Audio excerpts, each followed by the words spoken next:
Hey everybody, so I had a good response to the first video I put out, and I just thought I'd roll with it and get some of the things out that I'd like to say and express to everyone that's paying attention and interested. I've been wanting to do this for a long time. I've got a lot of things that I've wanted to say and speak about, especially around what it is that I do, and I feel like is opening up into a bigger arena.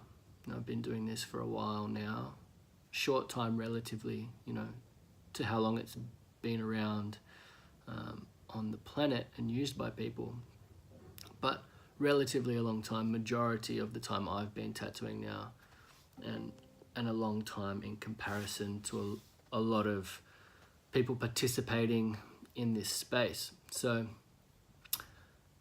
intentional tattoos, spiritual tattooists, receiving a therapeutic tattoo. This is an interesting arena that we're entering, and there's a full spectrum of possibilities at our fingertips. It's right there.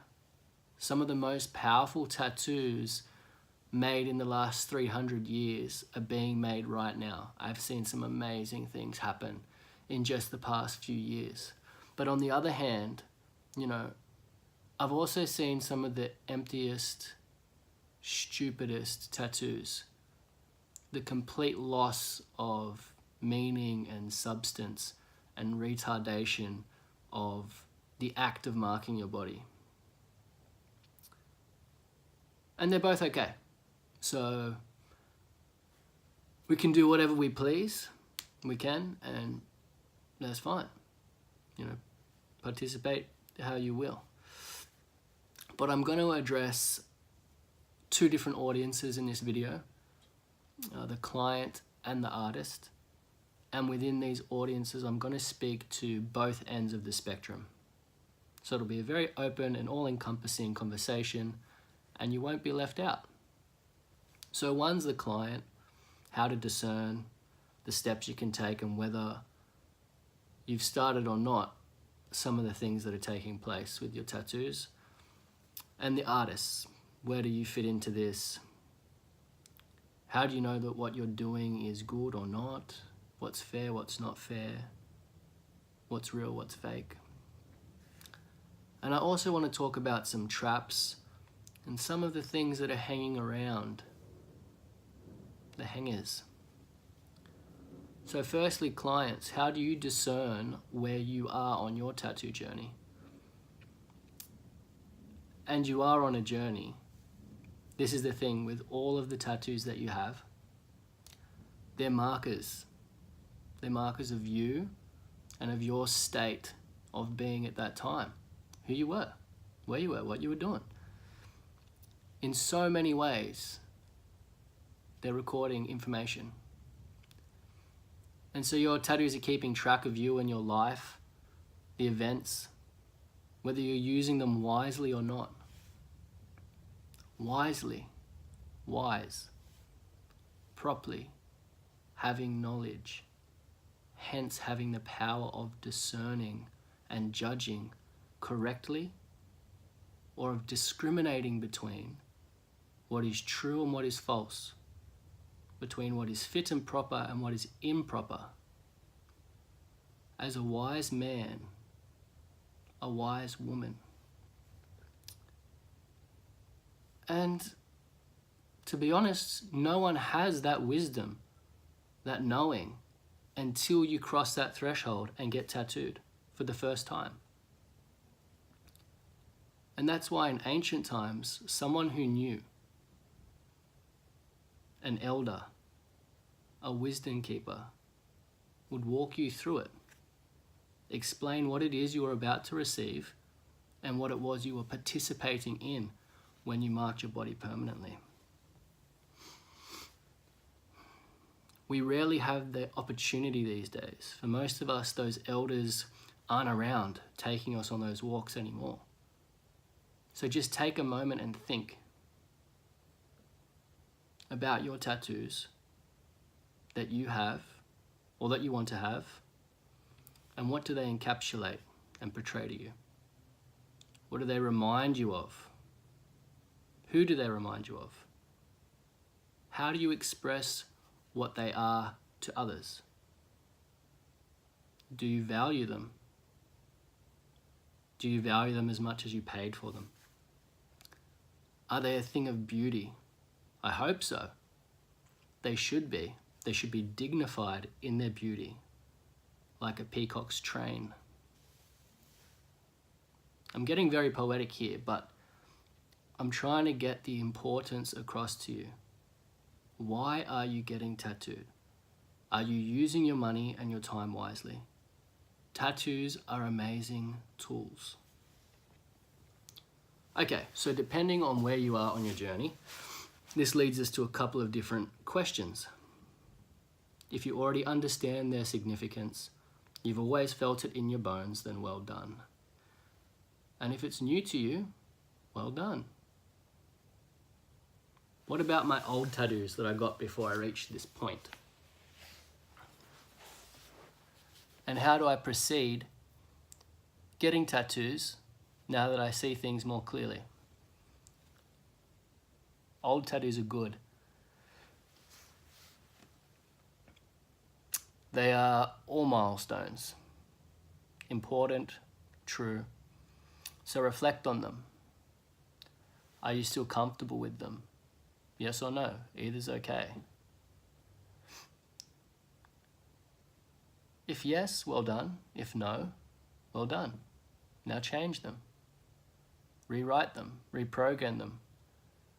From this point in time, you can reach into your past with acknowledgement and adjust it. Physically, this means removing them or covering them, like I've done. Happy and thankful for the opportunity that they provided me at that point. Happy that I've learned and I've grown, but I don't need to carry you anymore. Goodbye. Or reworking the piece completely. Thank you, I see you, I've grown, and I've changed, and so will you. And I do this for heaps of people. I love reworking tattoos. I love all tattoos. I love covering tattoos, new tattoos, old tattoos. It's all great. It's all part of the journey, you know.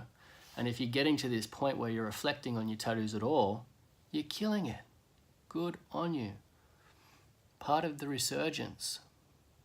Re-mineralizing tattooing again. Making it healthy. And so how do you proceed? Well, you need a good artist. One that understands you. I've often said in talks previously that understanding is like the key component to my therapeutic process. And I agree it is, but before you can get to a point of doing a therapeutic tattoo at all, I now feel technically doing a good tattoo is the most important thing. They have to be a good artist. I remember that I met a really wise, good tattooist a while ago, and one of the things he said was you need to be a spiritual person or a cultural person before a tattooist if you want to do the work. By the work, he meant tattooing people in a good, proper, and wise way, recording information, helping them grow, a rite of passage. And from his cultural background and context, he's right, but I took it on, and that's not my context. You know, I'm from Australia, born in 1980s, you know, very different world, very different place. And we're in a different time, we're self-initiating, we're trying to work out what it is that we're all participating in our spiritual cultivation, because like I've mentioned before, we don't have the same boundaries and guides as some of the cultures of the past. And so for that reason, I think technique is really important, because in the West, on our spiritual awakening, we have a tendency to distort and to pollute a lot of spiritual tools when our ego attaches to them, and I see this a lot in tattooing. There's a lot of spiritual tattooers that don't know the first thing about tattooing. Anyway, you need a good tattooist that understands you. Don't be judgmental or annoying as a client, but be discerning. Ask good questions. Use your intuition. Get a second opinion if you have to. And be prepared to pay. You know, sometimes you get lucky and you get a bargain, but be prepared to pay. I spent years tattooing people for free and undervaluing myself. Years, probably up until this year, you know. And I was doing everything I could, 100% in there, trying to understand, you know, countless hours, more hours preparing and drawing than I was tattooing, and only getting paid for tattooing and not getting paid enough. But that's not the point. You might get lucky, but you've got to be prepared to pay and value what it is that you're marking and you're participating in with someone, you know. So be ready for that and be prepared to travel and all the rest. Anyway, 2, this is to artists. I'm not trying to upset anyone here. I love you all. To artists who are working in a good way, I want you to understand that it's rare these days to do this. To really understand what's happening when you tattoo someone is rare. And that's because you have to want to. You legitimately have to want to know what it is you're doing to someone. You want to know about the person. You want to feel what they're feeling going into it, coming out of it. You have to observe them. Observe yourself so closely so that you don't fuck up. And it can be uncomfortable, and that's okay, that's how it works. You have to be intimate. But at the same time, you have to be aware enough not to push someone into a place where they turn away completely. You can't make them so uncomfortable and pushing them into places that they haven't experienced before just because you understand or you think that you know what's right for them either. Sometimes the smallest tattoos are the most powerful ones. You know, sometimes the simplest tattoos are the most healing ones. You don't have to say a single thing about what you're doing, you know, on an energetic level. You just need to turn up and be there and be open and being clear.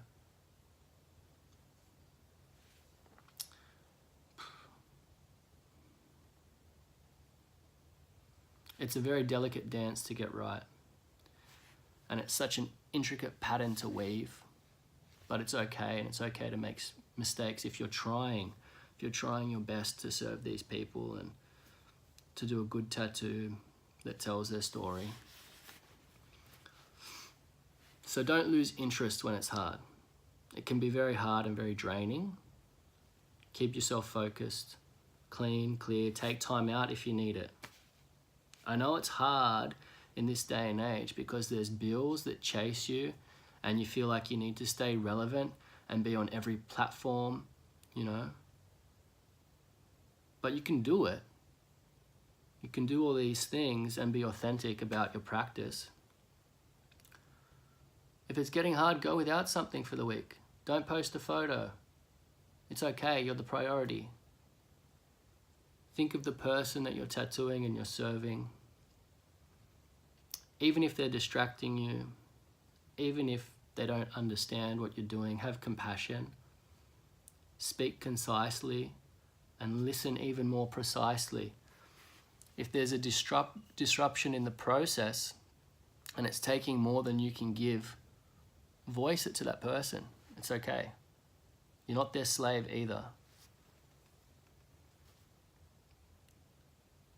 And don't check out. Don't check out and just do the tattoo. Be there. You know, you want to make sure you're both on the same page before you go into it. This is something I'm always dealing with. And it's probably been the hardest thing to learn. You know, it's like you want to get the tattoo done. You've allocated the time. You're there with this person. They're there to get tattooed. Sometimes, you know, they've traveled a long way, so you want it to happen. But if it's not happening, don't force it. They'll understand. If they don't, they'll go get tattooed somewhere else. You know, it's important. And they're not your canvas. They're their own canvas, and you're doing them a service. Don't mark them with misunderstood energy. If that's what they're putting out, that's not your job. All we need is balance in the moment. Don't be scared to call it as it is. Don't just get through the day. Don't check out. These lines and these markings and these dots and these letters and these symbols, they last a lifetime. Don't lose your motivation in the piece. Some tattoos take a long time. Big jobs take a long time. It'll work out, it will come together if you focus and you hold the vision. Big jobs are hard. Deep jobs are harder. But remember, you're in it together with this person. You know, there's a commitment there. So work with them, really try to work it out, get through those darker spots and bring it all together. All right, and traps. Traps, I've got a few things down that are traps. So this is very, very important. People who are seeking are very easily misled and taken advantage of. You go from asleep to awake, and then you're seeking. You're wandering. And especially in the early phases, you get eaten because it's the wild. You've left the confines of normality a lot of the time. People get lost and they just wander forever. That's why tattooing is good. It's a map. You can track yourself. It holds you accountable. And it's natural. It's natural for there to be predators. Not all of the offspring survive. The beasts need to eat too, sure. But I'm looking out for you. So listen up. There's a lot of fluff and non-essentials. Ask yourself when you're getting tattooed, is this person legitimate? Are they the real deal? Number one, can they tattoo? Remember, we mentioned this, very important. Can they tattoo? Two, do they embody the spiritual concepts that they're talking about? Now this is going to be a reflection on where you are at. And a lot of people get lost in the light or the shadow. So there may be some extreme polarized views as to what's right or wrong. I've been there myself for a long time. Pendulum swinging hard, thinking everyone who eats meat is asleep, or anyone that listens to death metal is evil. It's not the case, wrong. And it's okay if you feel that way. It is. Enjoy mapping it out. I remember thinking that one of my teachers, one of the most profound people that I've shared space with and learnt from, and helped me to embody the most. I remember looking at him going, why is he eating a steak when he's sick and smoking cigarettes when he's got cancer? But why was I being so judgmental?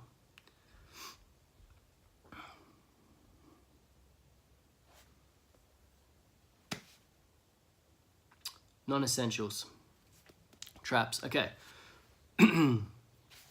Tattoo designers that aren't tattooists. Intuitive channels.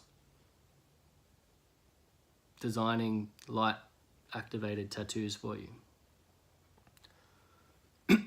Not good. I understand they might have their heart in the right place and they're trying to bring their good into the world, and that's awesome, but I'm not a chef. I'm not going to write a good recipe.